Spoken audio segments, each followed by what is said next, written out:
Welcome to Maths Katta, my YouTube channel. Standard 9, Maths 2, chapter number 6.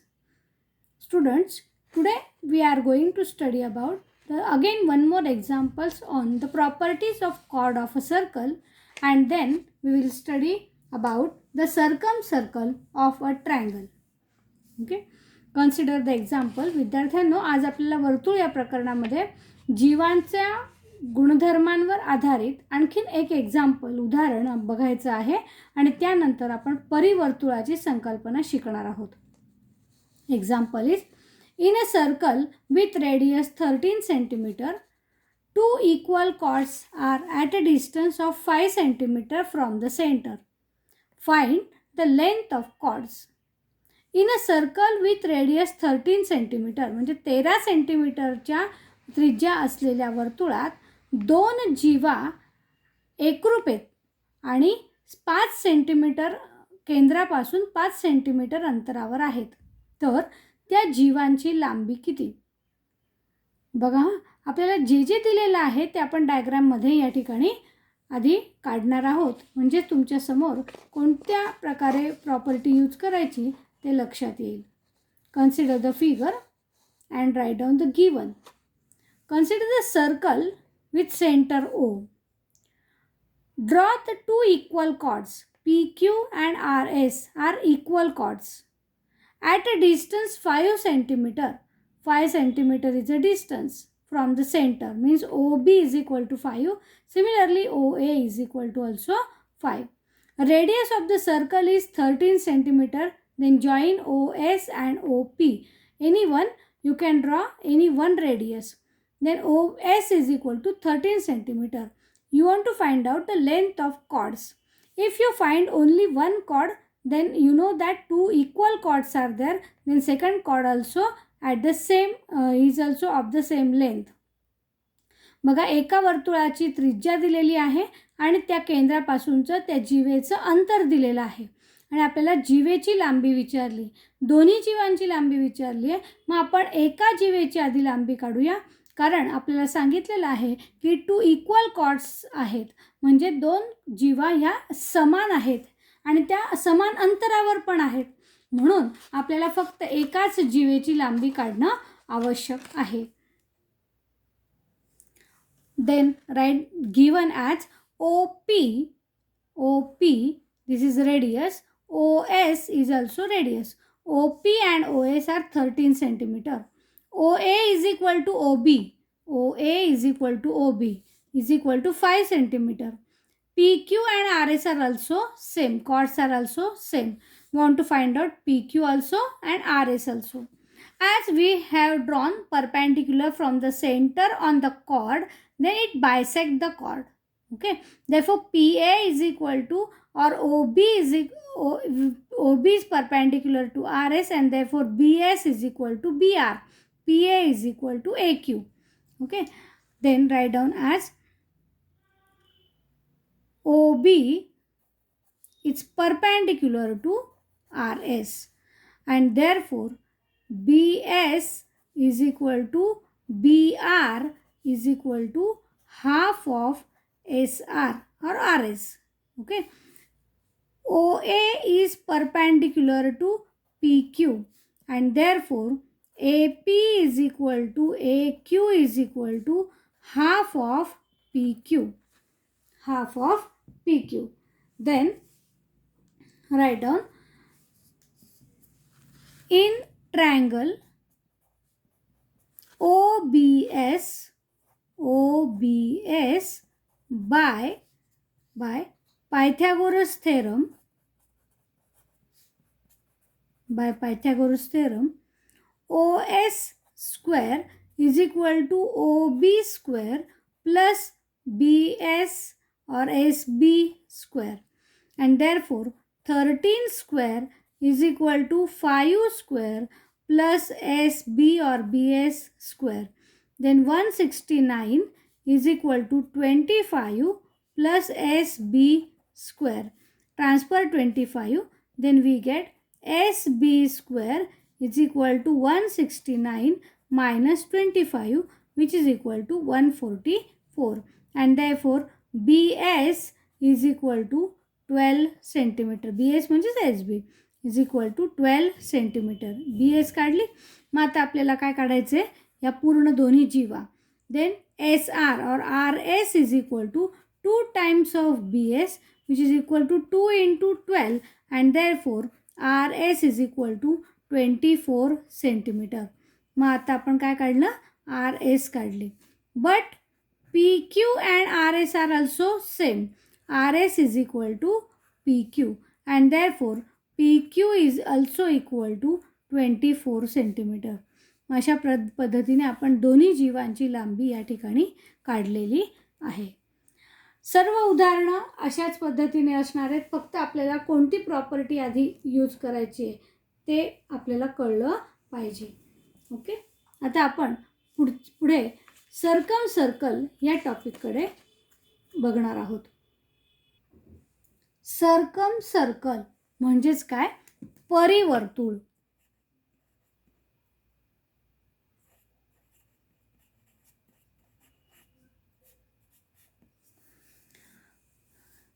Point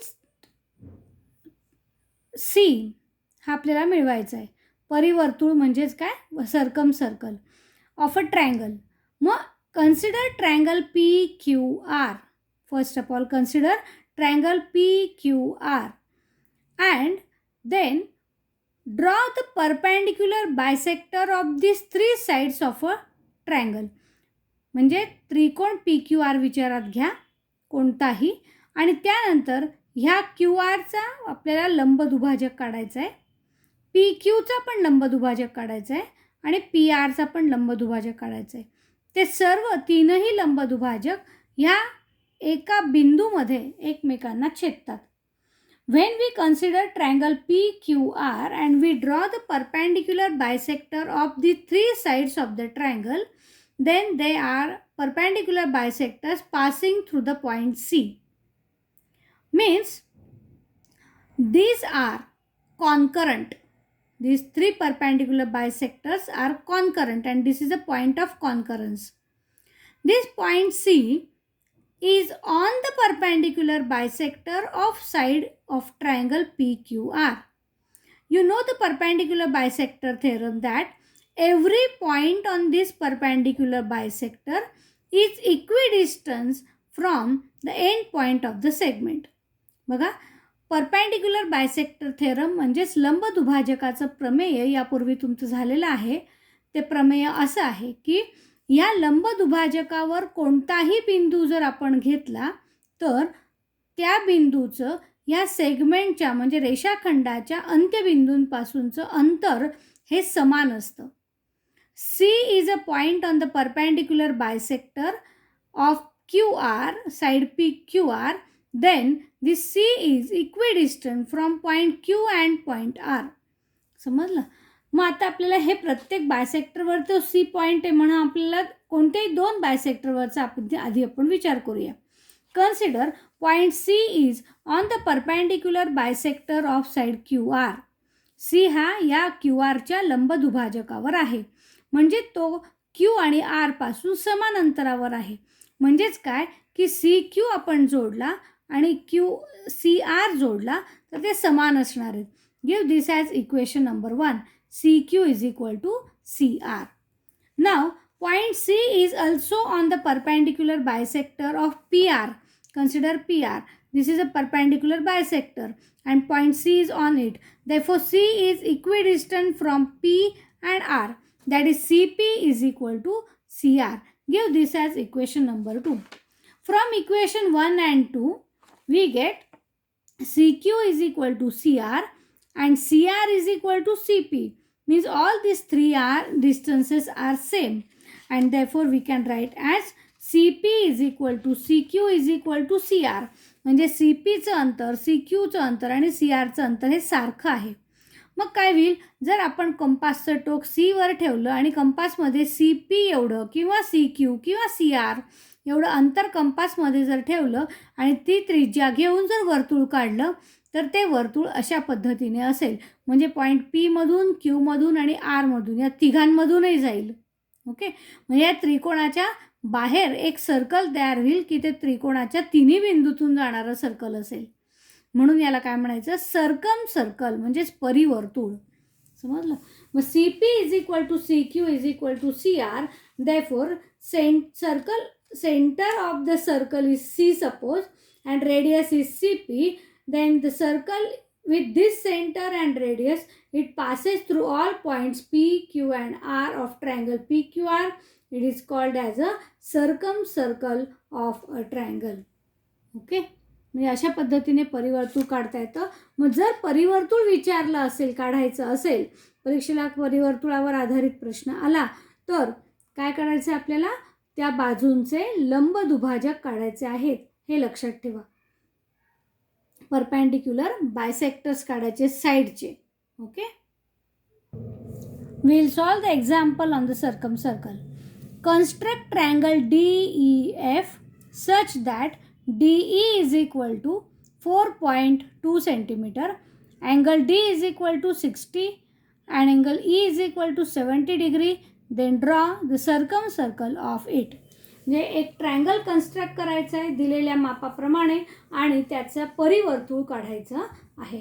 अशा प्रकारचे जे constructions असतील त्याला आधी आपण रफ फिगर काढणं हे आवश्यक आहे. आणि म्हणून आपण या ठिकाणी एक रफ फिगर काढली. बघा, अँगल D आणि E दिलेला आहे म्हणून D आणि E पॉईंट खाली घेतले, F पॉईंट वरती घेतला. मग DEF असा ट्रायंगल तयार झाला. मग DE काय दिलेलं आहे आणि एक परिवर्तुळ काढायचं आहे. आपण ते आधीच काढून ठेवलेलं आहे रफ फिगरमध्ये. आपल्याला DE किती दिलेला आहे, 4.2 सेंटीमीटर, अँगल D 60 आणि अँगल E 70.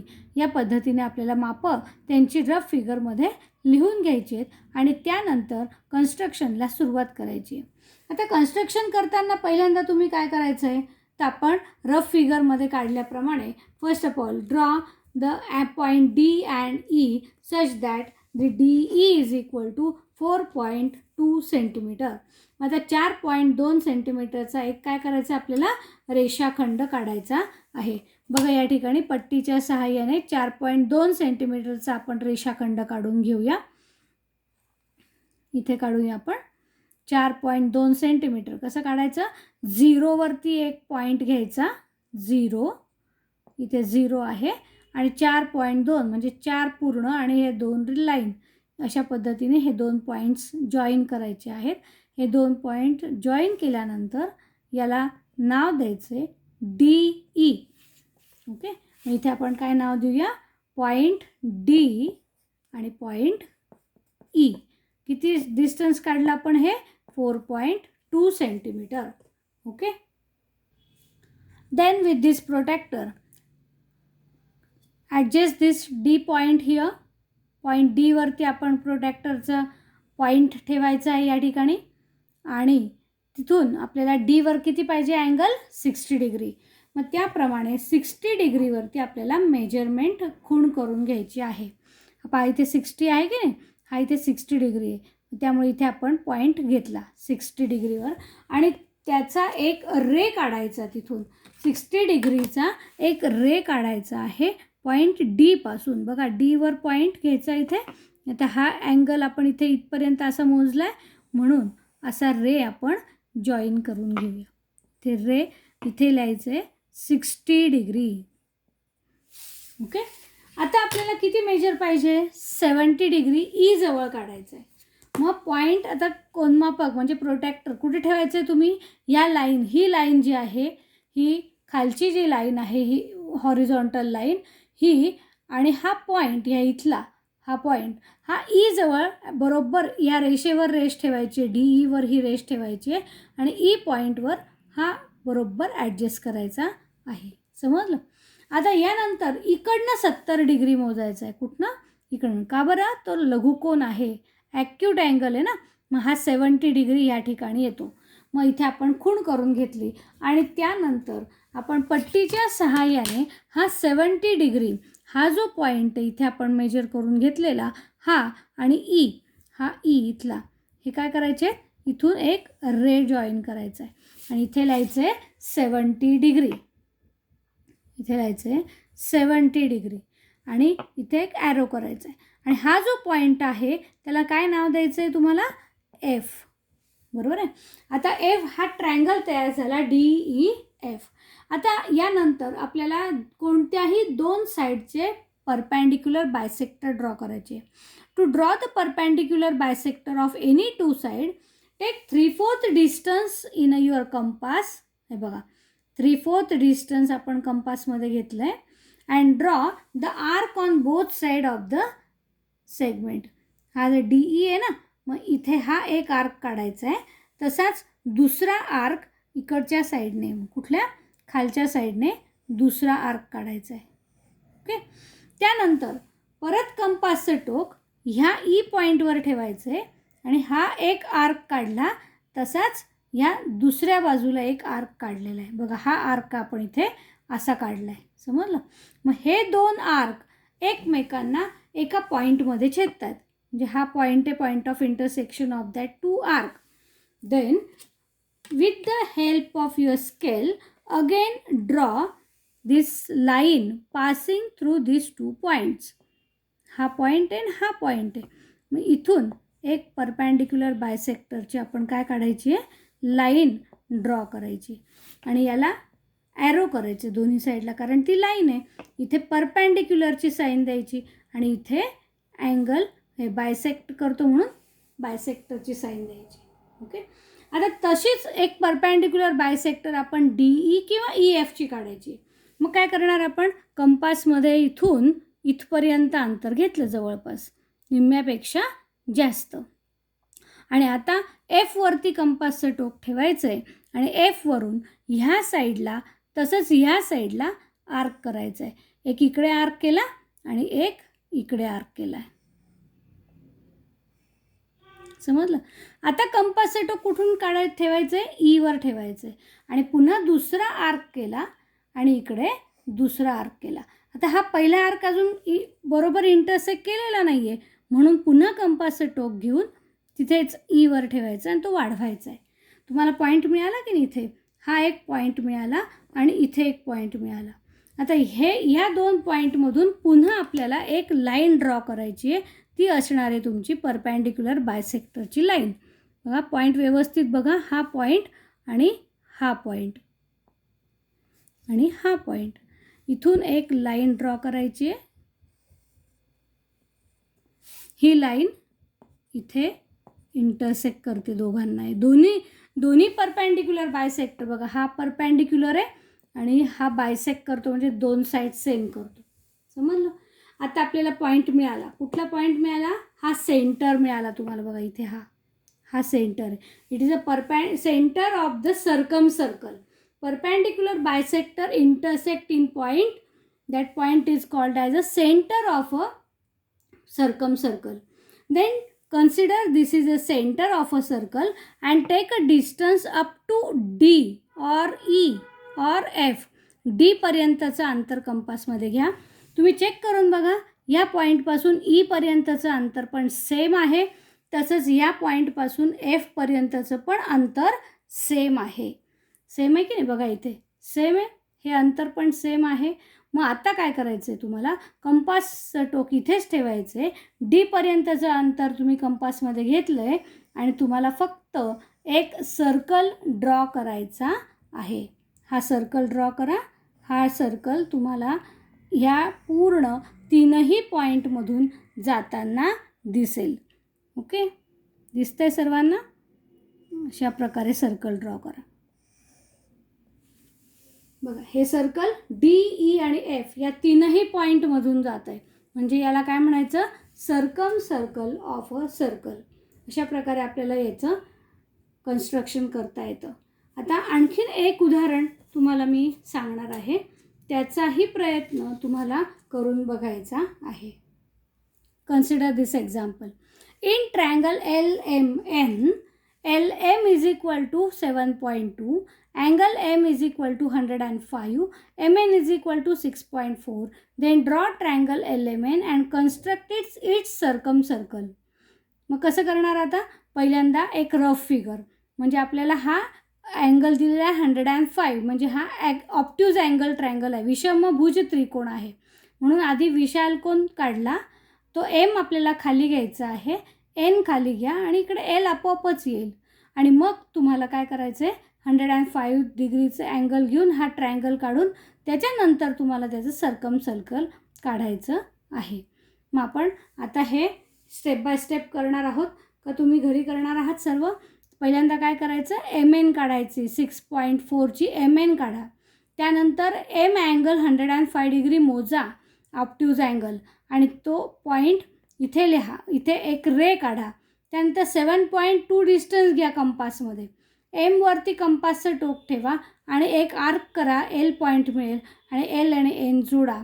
ट्रायंगल तयार झाला की त्यानंतर कोणत्याही दोन बाजूंचे परपेंडिक्युलर बायसेक्टर जर ड्रॉ केले की तुम्हाला सेंटर सापडेल आणि सेंटरपासून मग तुम्हाला सर्कल काढता येईल. डिस्टन्स L किंवा Mपर्यंत कंपासमध्ये घ्या, कुठलंही तुम्हाला एक सर्कल काढता येईल. तुमच्या लक्षात येईल की ते सर्कल LMN तीनही पॉईंटमधून जात आहे आणि तो असेल तुमचा सर्कल. ओके, सगळ्यांनी माझ्याबरोबरच कृती करायची आहे. पहिल्यांदा MN काढा, 6.4 सेंटीमीटर. याप्रमाणे M आणि N नाव द्या, त्याला 6.4 सेंटीमीटर नाव द्या. पट्टीच्या सहाय्याने M आणि N जोडा. त्यानंतर Mवरती पॉईंट ॲडजस्ट करून, लाईन ॲडजस्ट करून 105 डिग्रीचा अँगल M जवळ तयार करायचा आहे. अशा पद्धतीने तुम्ही प्रोटेक्टर ठेवायचं आहे. 105 डिग्री म्हणजे पॉईंट इथे तुम्हाला घ्यायचा आहे. हा पॉईंट काढून घ्या आणि रे काढा. झालं आहे सगळ्यांचं. 105 डिग्री इथे लिहायचा आहे. हा रे काढलेला आहे. आता कंपासमध्ये 7.2 सेंटीमीटरचं डिस्टन्स घ्या इथल्या दिल्याप्रमाणे आणि एमपासून आर्क करा या रेवरती. ओके, आर्क काढून झाला की L आणि N जोडा आणि इथे 7.2 सेंटीमीटर असं अंतर लिहा. 7.2 सेंटीमीटर मेजरमेंट लिहून टाका तिथे. आणि आता तुमचा ट्रायंगल तयार झाला. तर तुम्ही एका साईडचा MNचा पहिल्यांदा परपेंडिक्युलर बायसेक्टर घ्यायचा आहे. म्हणजे 3/4 डिस्टन्स याच्यामध्ये कंपासमध्ये ॲडजस्ट करा. 3/4 डिस्टन्स इथपर्यंत आणि आर्क करा. एकदा Mवरती कंपासचं टोक ठेवायचे इकडे आणि खाली आर्क करायचं आहे. इकडे Nवरती कंपासचं टोक ठेवून पुन्हा वरती आणि खाली आर्क करायचं आहे. तुमच्या लक्षात येईल की दोन्ही आर्क एकमेकांना एका पॉईंटमध्ये छेदत आहेत इथे आणि त्याचा परपेंडिक्युलर बायसेक्टर काढायचा आहे. यानंतर आता आपल्याला दुसऱ्या कोणत्याही बाजूचं परपेंडिक्युलर बायसेक्टर काढायचं. मग आपण LNचा काढूया. मग LNचा परपेंडिक्युलर बायसेक्टर काढण्यासाठी कंपासमध्ये पुन्हा पॉईंट निम्म्यापेक्षा म्हणजे 3/4 डिस्टन्स कंपासमध्ये इथपर्यंत घ्यायचं आहे. बघा, इथपर्यंत अंतर घेतलं, 3/4 डिस्टन्स. आता दोन्हीकडे आर्क करा. ओके, अशा पद्धतीने तुमचा परपेंडिक्युलर बायसेक्टर आला असेल. आता काय करायचं आहे, हे दोन्ही परपेंडिक्युलर बायसेक्टर एकमेकांना एका पॉईंटमध्ये छेदतात. तो पॉईंट शोधायचा आहे. बघा, हा परपेंडिक्युलर बायसेक्टर आहे आणि हा पण परपेंडिक्युलर बायसेक्टर आहे. हे दोघंही एकमेकांना या पॉईंटमध्ये छेदतात की नाही. हा पॉईंट आपण ठळक करून घ्यायचा आहे. हा आहे तुमचा सेंटर ऑफ अ सर्कल. आता तिथे कंपासचं टोक ठेवायचं आहे. हे कंपासचं टोक ह्या पॉईंटवर ठेवायचं आहे आणि कुठलंही अंतर मोजायचं आहे. Lपर्यंत घ्या, Mपर्यंत घ्या किंवा Nपर्यंत घ्या. तेवढं कंपासमध्ये अंतर मोजायचं आहे. म्हणजे Lवरती ह्या पॉईंटवरती कंपासचं टोक ठेवायचं आणि ह्या पॉईंटवर ठेवून आपण Mपर्यंत अंतर कंपासमध्ये मोजलं आहे. बघा, Mपर्यंत. ओके नाही, Mपर्यंत कंपासमध्ये अंतर मोजलं. हेच अंतर इथे पण बरोबर असणार आहे. बघा, आहे की नाही. आणि हेच अंतर आता इथेही बरोबर असणार आहे, Nपर्यंत, है ना. मग आता कंपासमध्ये अंतर फिक्स झालं. आता कंपासचं टोक ह्या सेंटरवर ठेवा आणि एक सर्कल ड्रॉ करा. ओके, बघा, अशा प्रकारे तुमचं सर्कल ड्रॉ झालं असेल. सर्वांचं सर्कल L आणि M आणि N या तीनही पॉईंटमधून जात आहे का एकदा चेक करा. It is your circle of triangle LMN. समजलं. अशा पद्धतीने कुठलेही ट्रायंगल तुम्ही मनाने काढा आणि त्याचं सर्कल ड्रॉ करण्याचा सराव करा.